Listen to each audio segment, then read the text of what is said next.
Hello students, आज हम लोग चैप्टर शुरू करने वाले हैं अम्ल, भस्म तथा लवण यानी एसिड, बेस एंड साल्ट्स।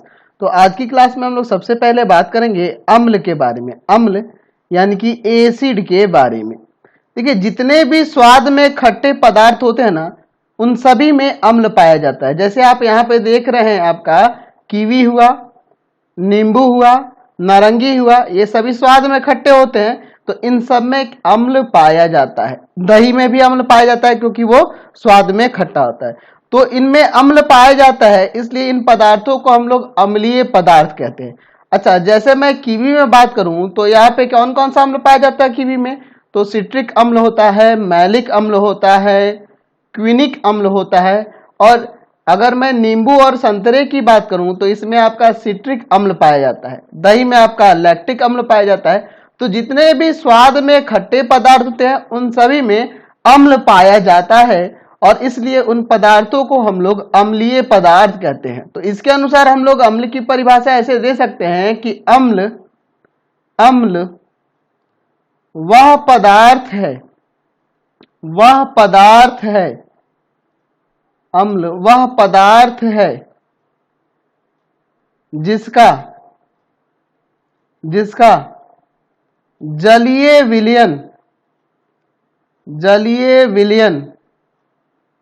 जिसका जलीय विलयन स्वाद में खट्टा होता है। अम्ल वह पदार्थ है जिसका जलीय विलयन स्वाद में खट्टा होता है। एक्चुअल में ये जो आप एसिड देख रहे हैं ना, एसिड एक लैटिन नाम एसिडस से बना हुआ है। एसिडस, ठीक है, एसिडस से ही एसिड की उत्पत्ति होती है, और एसिडस शब्द का मतलब ही होता है खट्टा। ठीक है, एसिडस शब्द का ही मतलब होता है खट्टा। तो देख रहे हैं ना, नाम में ही परिभाषा छुपी हुई है।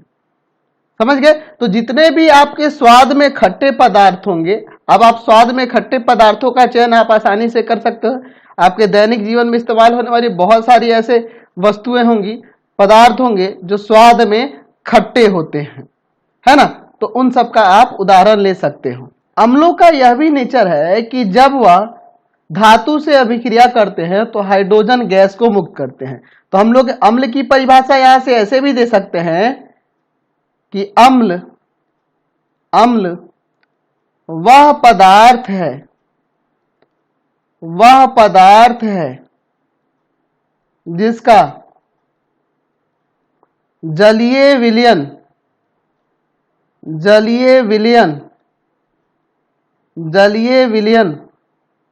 धातु से अभिक्रिया कर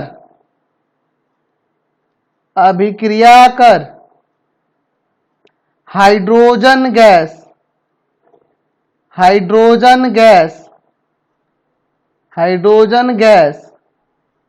मुक्त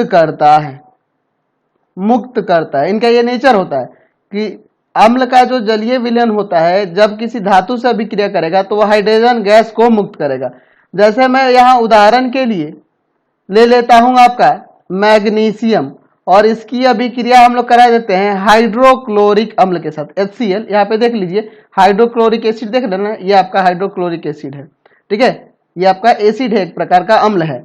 तो जब ये अभिक्रिया करेगा, ये मैग्नीशियम आपका क्या हो गया, धातु हो गया, और इसके साथ ये HCl अभिक्रिया करेगा तो क्या बनेगा, मैग्नीशियम क्लोराइड, और प्लस में हाइड्रोजन गैस मुक्त होगा। तो यहाँ हाइड्रोजन गैस मुक्त हो रहा है, इसलिए गैस के लिए ऊपर की तरफ तीर का निशान दे दिए। आपको पिछले चैप्टर में मैंने पढ़ाया था। इसको संतुलित करने के लिए मैं यहाँ पे 2 लगा देता हूँ। तो यह अभिक्रिया हमें क्या देखने को मिल रही है कि जब ये धातु अम्ल के साथ अभिक्रिया कर रहा है तो यहाँ पर क्या कर रहा है, हाइड्रोजन गैस मुक्त कर रहा है।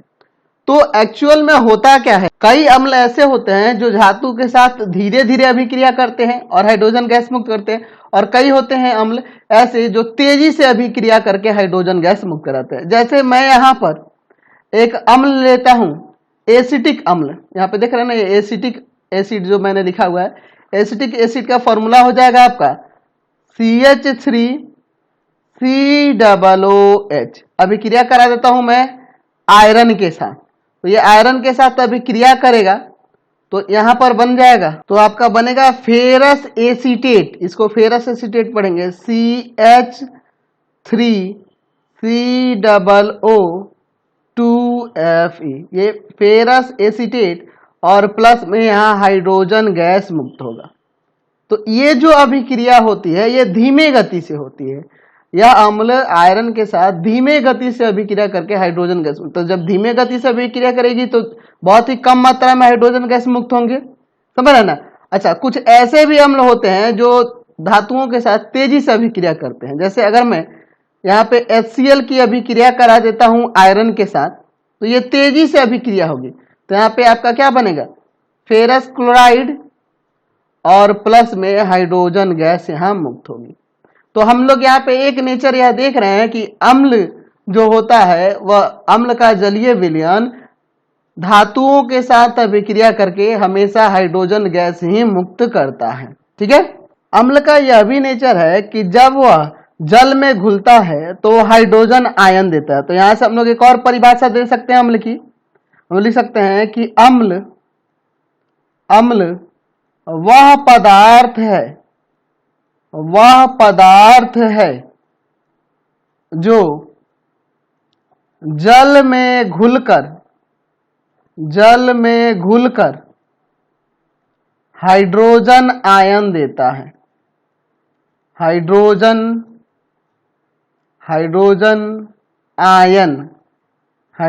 आयन ऐसे इसे हाइड्रोजन आयन डिनोट करेंगे, देता है, हाइड्रोजन आयन देता है।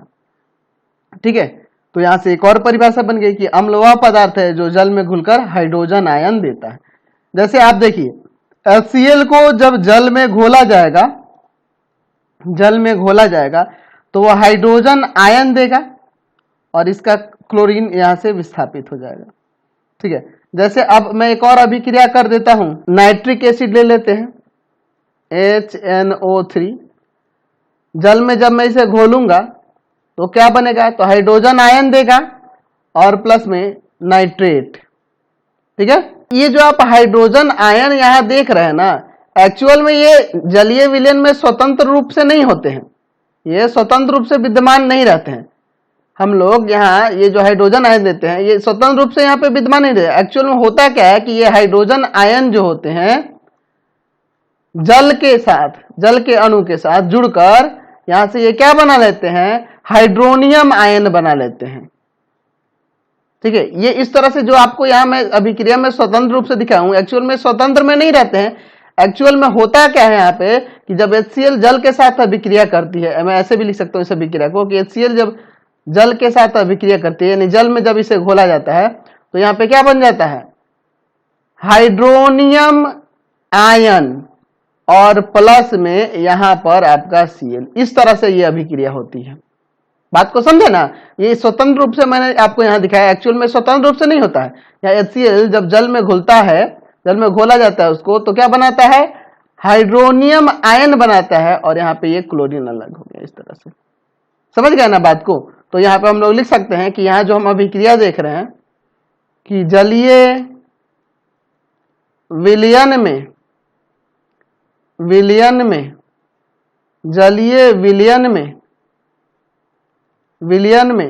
हाइड्रोजन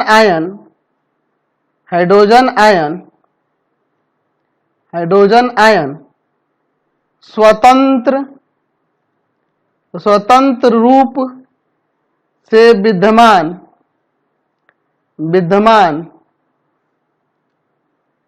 नहीं होते हैं। यहां क्या होता है, हाइड्रोजन आयन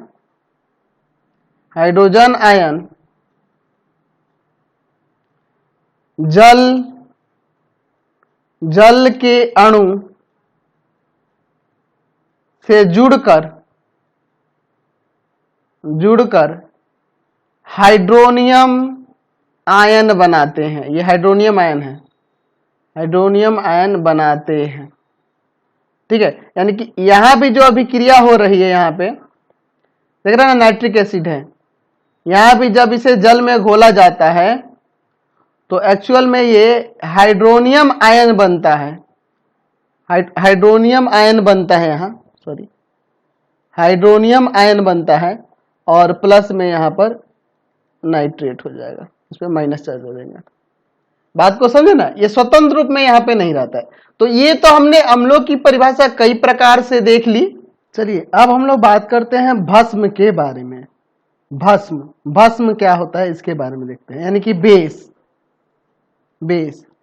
जितने भी स्वाद में कड़वे पदार्थ होते हैं ना, जितने भी स्वाद में कड़वे पदार्थ होते हैं वे सभी के सभी क्या कहलाते हैं, भस्मीय पदार्थ कहलाते हैं, क्योंकि उनमें भस्म की मात्रा पाई जाती है।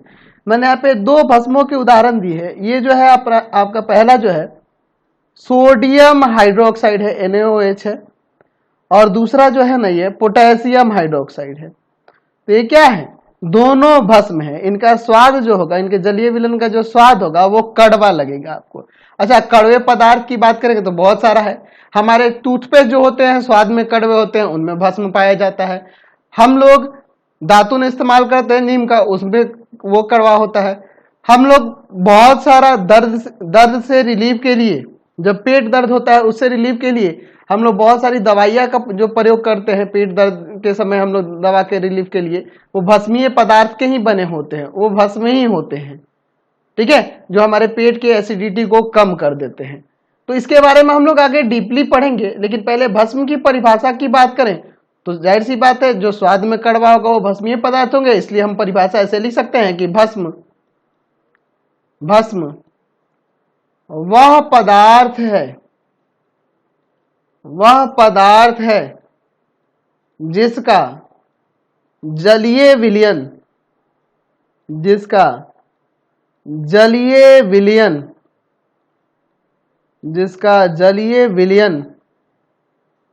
स्वाद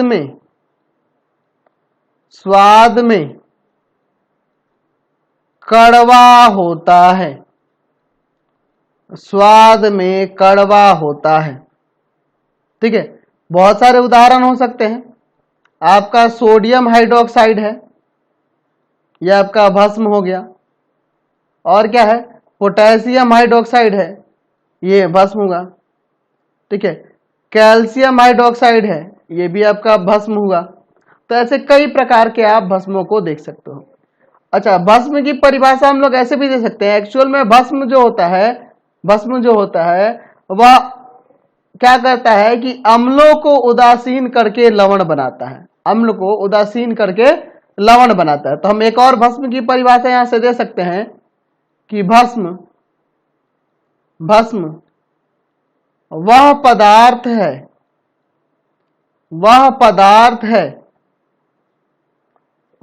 है जिसका जलीय विलयन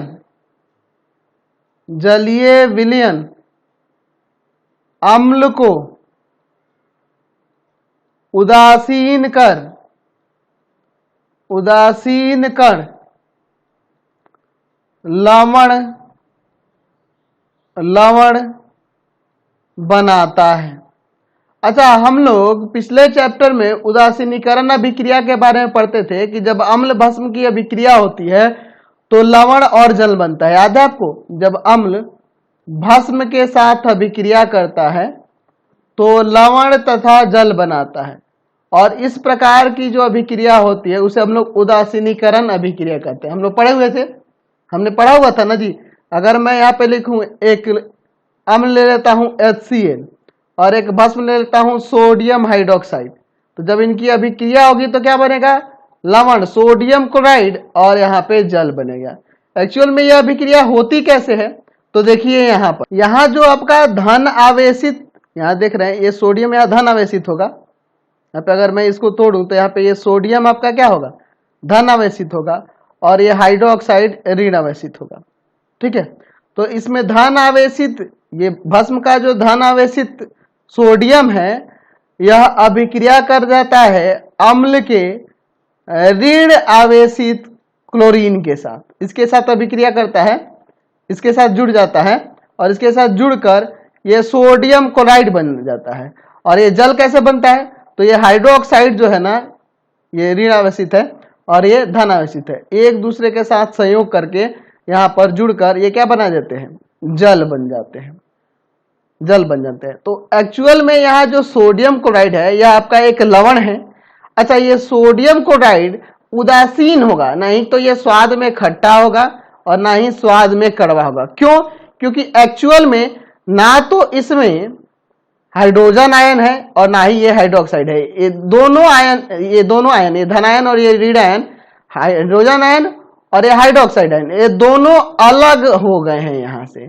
तो इसमें सोडियम क्लोराइड में ना तो हाइड्रोजन आयन है ना ही हाइड्रोक्साइड आयन है, इसलिए ये आपका उदासीन होता है। यानी कि ये उदासीन कहने का मतलब कि ना तो ये स्वाद में खट्टा होगा और ना ही स्वाद में कड़वा होगा, ये उदासीन होता है। और इसीलिए इस प्रकार की अभिक्रिया को हम लोग उदासीनीकरण अभिक्रिया भी कहते हैं। ये जो अभिक्रिया हुई एक्चुअल में उदासीन पदार्थ यहाँ बन के आ रहा है, तो इसलिए इस अभिक्रिया को हम लोग उदासीनीकरण अभिक्रिया भी कहते हैं। समझ गए ना? अच्छा, भस्म की परिभाषा हम लोग ऐसे भी दे सकते हैं। एक्चुअल में जब भस्म को जल में घोला जाता है तो हाइड्रोक्साइड आयन देता है, ठीक है। तो हम लोग यहाँ पे भस्म की एक और परिभाषा लिख सकते हैं कि भस्म वह पदार्थ है जो जल में घुलकर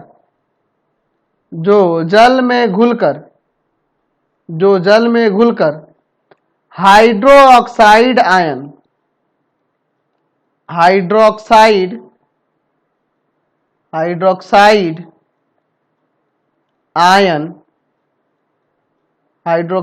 आयन यानी कि OH के ऊपर माइनस चलेगा, हाइड्रोक्साइड आयन देता है। जल में घुलकर हाइड्रोक्साइड, अम्ल क्या था? हाइड्रोजन आयन देता था, यहाँ पे ये हाइड्रोक्साइड आयन देता है। तो मैं यहाँ पे दिखा सकता हूँ कुछ अभिक्रिया है। मैं यहाँ लेता हूं सोडियम हाइड्रोक्साइड, जल में घुलेगा तो यहाँ इसका सोडियम आयन तो अलग हो जाएगा यहाँ से, और यहाँ हाइड्रोक्साइड आयन भी पृथक हो जाएगा इससे। समझ गया ना? अच्छा, पोटेशियम हाइड्रोक्साइड ले लो। अभी इसको जल में जब घोला जाता है ना, जल में घुलेगा तो क्या बनेगा? यहाँ पर क्या देगा? हाइड्रोक्साइड आयन देगा। तो हमें यहाँ से एक और परिभाषा मिल गई ना कि भस्म वह पदार्थ है जो जल में घुलकर हाइड्रोक्साइड आयन देता है, ठीक है।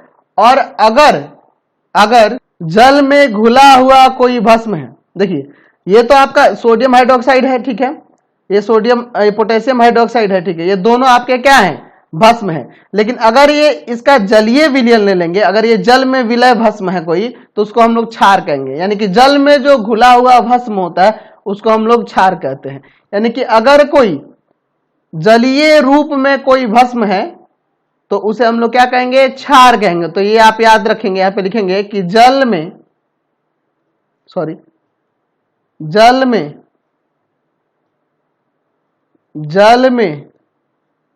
विलय भस्म को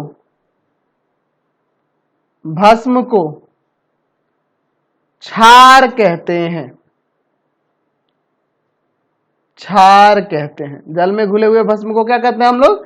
क्षार कहते हैं। चलिए, अब अगर हम लोग बात करें अम्ल भस्म या फिर लवण की, तो इन तीनों का जो जलीय विलयन होता है ना, उनसे विद्युत का संचालन आसानी से हो सकता है। तो मैं यहाँ पे ये लिख देता हूं कि अम्ल भस्म या लवण, या तथा कर देते हैं, अम्ल भस्म तथा लवण, अम्ल भस्म तथा लवण के जलीय विलयन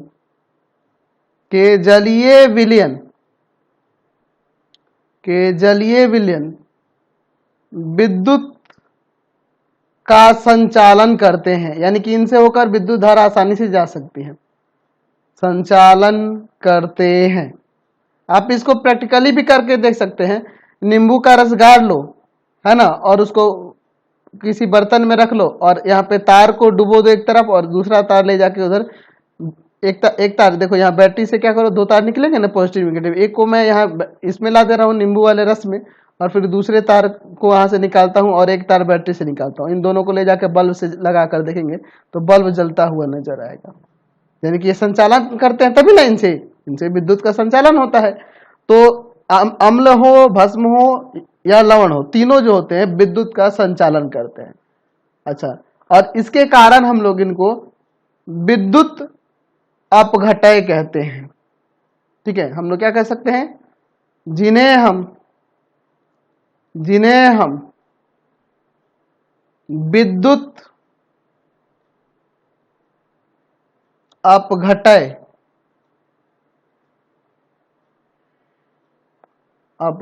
कहते हैं।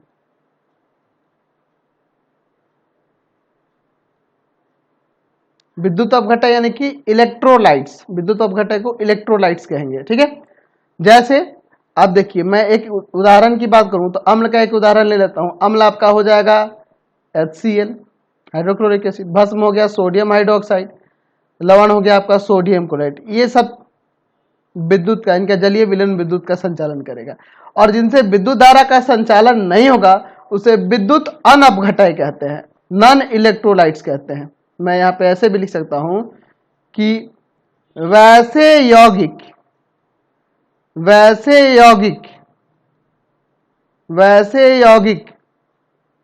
जिनके जलीय विलयन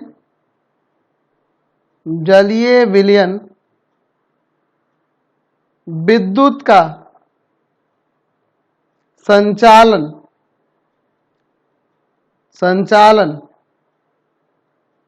नहीं करते हैं वे विद्युत अनअपघटय कहलाते हैं। अनअपघटय कहलाते हैं, विद्युत अनअपघटय कहलाते हैं। बहुत सारे उदाहरण हो जाएंगे। जैसे आपका हो गया, आप कोई भी आप अल्कोहल ले लो, मैं यहां पे लिख देता हूं CH3OH, C2H5OH, ये सब अल्कोहल है। इनसे जो होगा विद्युत का संचालन नहीं हो सकता है।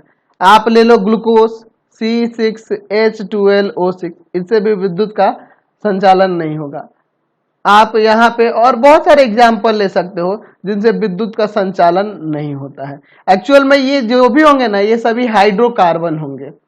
ठीक है, जो आपके हाइड्रोकार्बन जो होंगे, जो सैचुरेटेड हाइड्रोकार्बन होते हैं, संतृप्त हाइड्रोकार्बन होते हैं। अब ये संतृप्त हाइड्रोकार्बन क्या होते हैं, इसके बारे में हम लोग हाइड्रोकार्बन चैप्टर में पढ़ेंगे। ये सभी के सभी संतृप्त हाइड्रोकार्बन है, इनसे विद्युत का संचालन नहीं होगा। ठीक है, तो वैसे यौगिक यानी कि जो आपके संतृप्त हाइड्रोकार्बन होते हैं उनसे विद्युत का संचालन नहीं होता। ये आप ऐसे ही जान लो ना, आम भाषा में ऐसे ही समझ लो। यानी वैसे यौगिक जिनके जलीय विलयन से विद्युत का संचालन नहीं होता है उसे विद्युत अनअपघटय कहते हैं। तो ये जो आपके हाइड्रोकार्बन होते हैं, संतृप्त हाइड्रोकार्बन, उनसे विद्युत का संचालन नहीं होता है। तो फिलहाल आज के लिए इस वीडियो में इतना ही रहने देते हैं। नेक्स्ट वीडियो में आगे चल के हम लोग अम्ल और भस्म के बहुत से गुणों के बारे में पढ़ेंगे। आपको हमारे 3 चैनलों को सब्सक्राइब करना होगा। पहला है पाथफाइंडर क्लासेस छपरा।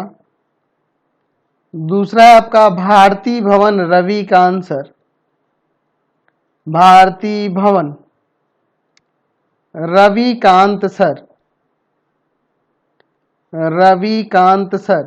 और तीसरा चैनल है रविकांत सर के नाम से। तीनों चैनल को सब्सक्राइब कर लेंगे और इससे रिलेटेड वीडियो के लिए सीधे डिस्क्रिप्शन में जाएंगे। इससे रिलेटेड नोट्स के लिए गूगल पे जाके सर्च करेंगे www.ravikantsir.in और यहाँ पर जाकर आप सभी क्लासेस के नोट्स और उनके PDF को डाउनलोड कर सकते हैं और पढ़ भी सकते हैं। इंस्टाग्राम और फेसबुक पे जाके पाथफाइंडर क्लासेस छपरा को लाइक एंड फॉलो करना नहीं भूलेंगे। Thanks for watching the video.